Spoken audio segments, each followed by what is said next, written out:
안녕하세요. 오늘 저희는 여러분이 보내주신 테슬라, TSLA 관련 자료들을 가지고 정말 많은 분들이 관심 가지시는 이 기업을 좀 더 깊게 파헤쳐보려고 합니다. 네, 반갑습니다. 뭐 금융 데이터부터 최신 뉴스까지 이 정보들이 진짜 뭘 의미하는지, 테슬라가 지금 어떤 상황인지 그걸 좀 명확하게 알아보는 게 오늘 저희 목표입니다. 맞습니다. 현재 주가 데이터도 있고 또 최신 뉴스들, 분석가들 의견, 그리고 중요한 2분기 재무 결과 자료까지 다 준비되어 있거든요. 네네. 이걸 다 연결해서 큰 그림을 한번 보죠. 그러니까 주가를 움직이는 게 뭐고 또 회사 재무 상태는 어떤지 그걸 파악해 보겠습니다. 좋습니다. 그럼 한번 시작해 볼까요?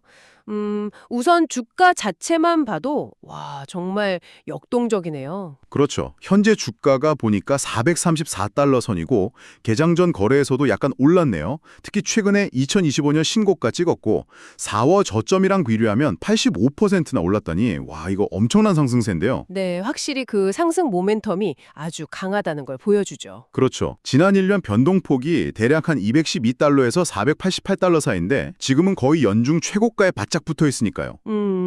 이게 또 그 파이퍼 샌들러 같은 데서 목표 주가를 500달러로 올리고 뭐 이런 긍정적인 소식들하고 같이 가는 거죠. 아, 맞아요. 그런 뉴스 있었죠. 네.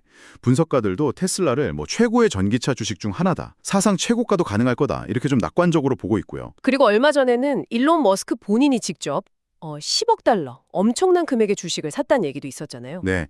1조 원이 넘는 돈이죠. 와, 그런 건 확실히 투자 심리에 좀 긍정적인 영향을 줬겠죠. 아무래도 그렇죠.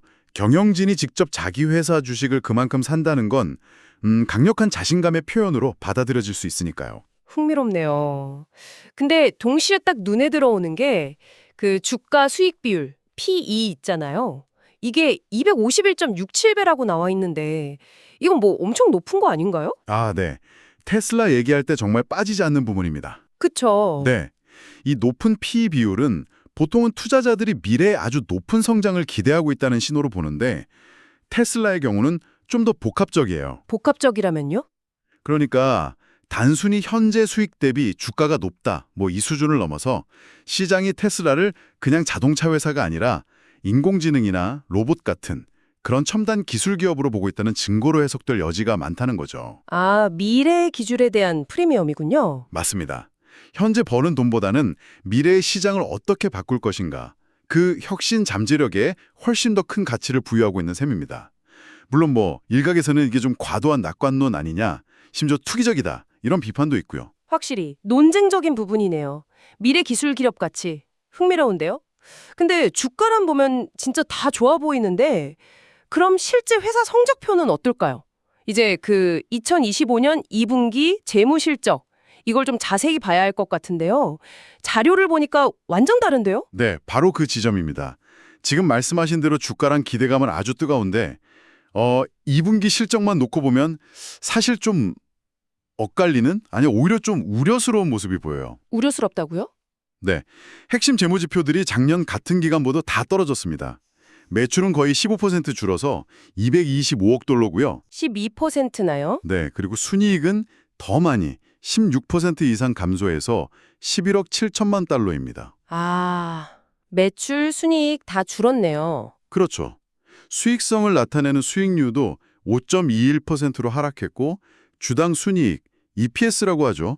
이것도 당연히 안 좋아졌습니다. 그런데 이상한 건 이렇게 매출이랑 이익이 줄었는데 영업비용은 오히려 거의 24%나 늘었어요. 이건 돈은 덜 벌었는데 쓴 돈은 확 늘었다는 거잖아요. 정확히 보셨습니다. 그게 좀 이상하죠. 네, 어떻게 된 거죠? 영업비용 증가는 아마도 연구개발, R&D 투자를 늘렸거나 아니면 뭐 사업 확장 혹은 그 사이버 트럭 같은 신차 생산 관련해서 비용이 늘었을 수 있습니다.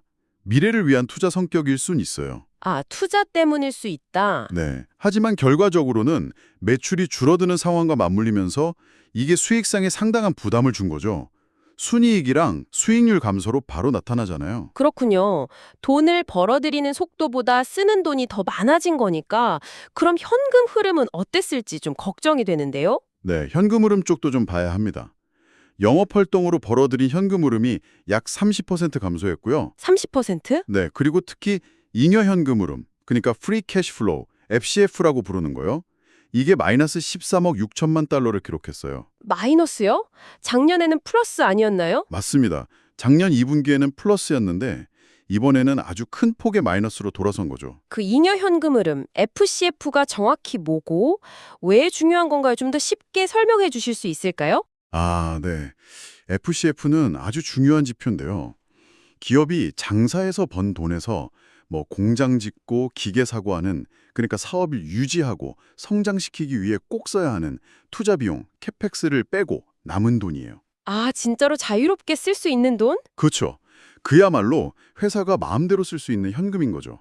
근데 이게 마이너스 13억 6천만 달러라는 건 그 분기 동안 번 돈으로 필수 투자까지 하고 나니 돈이 남기는커녕 오히려 13억 달러 넘게 모자랐다는 뜻입니다. 와, 꽤 심각하게 들리는데요? 네. 물론 테슬라 같은 성장 기업은 투자를 많이 하는 게 당연할 수 있지만 지금처럼 매출이란 이익이 줄어드는 상황에서 FCF가 이렇게 큰 폭의 마이너스를 기록했다는 건 분명히 좀 주의 깊게 봐야 할 신호입니다. 현금 창출 능력에 문제가 생겼을 수도 있다는 거죠. 분기 동안 현금이 13억 달러 넘게 부족했다니. 그런데 좀 이상한 건 재무상태표를 보면요. 회사가 가진 현금이랑 단기 투자 자산은 오히려 늘었다는 거예요. 작년보다 거의 20% 늘어서 367억 8천만 달러나 된다고 하거든요. 아, 네. 그 부분. 네, 분기 현금 흐름은 마이너스인데 전체 보유 현금은 늘었다. 이게 어떻게 가능한 거죠? 좀 헷갈리는데요? 네. 그게 좀 헷갈릴 수 있는데 이게 시점의 차이 때문입니다. 2분기 동안의 현금 흐름 자체는 마이너스였어요. 순현금 감소가 한 5억 달러 조금 넘게 있었죠. 네. 근데 그건 딱 그 3개월 동안 벌고 쓴 돈의 결과일 뿐이고요. 회사가 지금 보유한 총 현금 잔액, 그 367억 달러는 과거부터 쭉 쌓아온 결과물이잖아요. 아, 누적된 거군요. 그렇죠.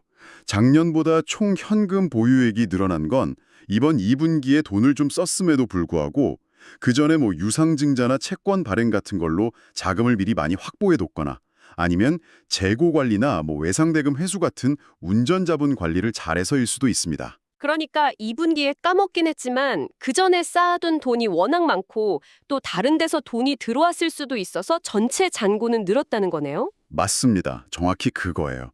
그래서 재무상태표 전체로 보면 자산이나 자본 규모는 커졌어요. 회사의 덩치 자체는 성장하고 있다는 거죠. 다만 말씀하신 대로 최근의 수익성이나 현금 창출 능력은 분명히 좀 약해진 모습을 보이고 있다. 이렇게 정리할 수 있겠습니다. 그렇군요. 아, 이제 좀 이해가 되네요. 단기적인 흐름이랑 장기적인 상태를 좀 나눠서 봐야겠군요. 좋습니다. 그럼 이제 시야를 좀 더 넓혀서 테슬라라는 회사 자체를 좀 보죠. 네, 보내주신 회사 소개 자료를 보면 뭐 다들 아시겠지만 테슬라는 그냥 전기차 회사가 아니잖아요. 그렇죠. 클린 에너지, 그러니까 태양광 패널이나 솔라 루프 같은 거 만들고 또 에너지 저장 장치, 뭐 파워월, 메가팩 이런 것도 하고요. 네, 에너지 사업 비중도 꽤 크죠. 2008년에 로드스터 1000음 나왔을 때부터 작년 사이버 트럭까지 정말 뭐랄까 파격적인 행보를 계속 보여줬고 한때는 시가총액 1조 달러를 넘기도 했었고요. 네, 바로 그 혁신과 확장의 역사가 중요합니다. 이게 바로 투자자들이 앞서 본 그 2분기에 좀 실망스러운 실적에도 불구하고 왜 여전히 테슬라에 높은 기대감을 가지고 있는지 설명해주는 배경이거든요. 아, 과거의 성공 스토리가 현재의 기대감을 지탱한다. 그렇죠. 당장의 분기 실적보다는 전기차 시장에서의 그 압도적인 지위, 그리고 뭐 자율주행 기술 있잖아요. 최근에 관련해서 좀 안 좋은 소식, 사고 합의도 있었지만 여전히 이 자율주행의 미래 가치에 대한 기대가 엄청나죠. 네, FSD에 대한 기대감이 크죠. 네. 그리고 에너지 사업의 성장 가능성, 또 앞으로 나올 세미트럭이나 신형 로드스터 같은 새로운 제품들. 이런 장기적인 그림, 큰 비전에 투자자들이 베팅하고 있는 겁니다. 아까 말한 그 높은 P 비율도 결국 이런 미래에 대한 믿음의 반영이라고 볼 수 있고요. 그러고 보니 같이 살펴본 뉴스 기사들도 딱 그런 분위기네요. 자율주행의 미래가 어떻다 하는 분석 기사도 있고, 뭐 해커들이 신형 모델에서 숨겨진 기능을 찾아냈다. 이런 기술력 관련 뉴스도 계속 나오고. 맞아요. 심지어 어떤 분석가는 테슬라를 2026년 최고의 성장주로 꼽기도 했다면서요. 실적이 좀 안 좋다는 뉴스도 있지만 여전히 혁신, 미래 이런 이야기가 끊이지 않는 것 같아요. 그렇습니다. 테슬라를 둘러싼 그 이야기, 서사, 내러티브라고 하죠. 이게 굉장히 강력해요. 현재 시가총액이 1조 3,600억 달러, 우리 돈으로 거의 1,800조 원 가까이 된다는 것 자체가 그 힘을 보여주는 거죠. 와, 1,800조. 네, 세계에서 가장 가치 있는 기업 중 하나니까요. 결국 아까 말한 높은 P 비율도 미래시장 지배력과 혁신에 대한 이 강력한 이야기와 딱 연결되는 겁니다. 하지만 여러분께서는 이런 기대감과 이야기 뒤에 있는 저희가 방금 자세히 들여다본 실제 2분기 재무 성적표 있잖아요. 매출, 이익 감소, 마이너스 FCF. 이 구체적인 현실하고 반드시 같이 놓고 보셔야 합니다. 균형 잡힌 시각이 중요해요. 네, 그 점 명심해야겠네요. 자, 그럼 오늘 살펴본 내용들을 한번 정리해보죠. 한쪽에서는 분석가들의 장밋빛 전망, CEO의 자사주 매입, 이런 것들에 힘입어서 주가가 막 신고가를 경신하는 뜨거운 시장 분위기가 있고요. 네. 다른 한쪽에서는 작년 같은 기간보다 매출, 이익, 현금 흐름이 다 안 좋아진 2025년 2분기에 좀 차가운 재무 성적표가 있습니다. 이 너무 다른 두 신호, 이걸 어떻게 받아들여야 할까요? 이게 바로 현재 회사의 운영 실적과 미래에 대한 시장의 기대치 사이에 어쩌면 좀 큰 간극 혹은 초점의 차이가 있다는 걸 아주 명확하게 보여주는 대목입니다. 간극이요? 네.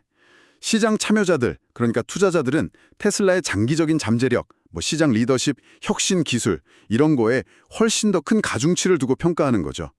반면에 2분기 재무제표는 좀 더 단기적인 운영상의 어려움이나 어쩌면 경기순환적인 둔화 같은 현실을 반영하고 있는 거고요.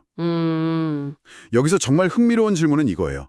과연 시장의 이런 높은 기대가 정당화될 수 있을 만큼 테슬라의 실제 사업 성과가 앞으로 빠르게 좋아질 수 있을까?